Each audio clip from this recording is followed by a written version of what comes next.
પોરબંદર કે જ્યાંની યુવતી ફસાઈ ઓમાનમાં સોશિયલ મીડિયાની મદદથી યુવતીએ માંગી મદદ. સરકાર પોરબંદર લાવવાની વ્યવસ્થા કરી આપે તેવી માંગ આ યુવતીએ કરી છે. ઓમાનમાં અનેક ભારતીય યુવતીઓ ફસાઈ હોવાનો પણ તેણે દાવો કર્યો. પરત ભારત આવવા માટે સરકાર વ્યવસ્થા કરે તેવી માંગ આ યુવતી તરફથી કરવામાં આવી છે.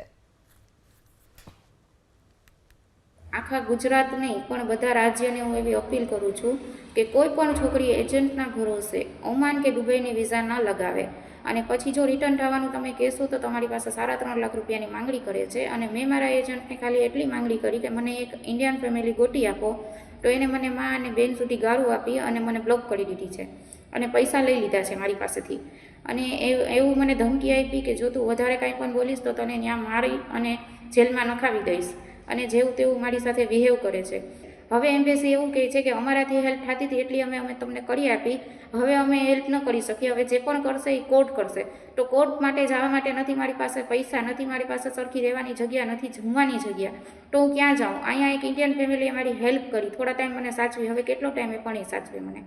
તો મારી એવી અપીલ છે ત્યાંના ગવર્મેન્ટ અને ત્યાંના પીએસને કે મને અહીંયાથી નીકળવા માટે હેલ્પ કરો.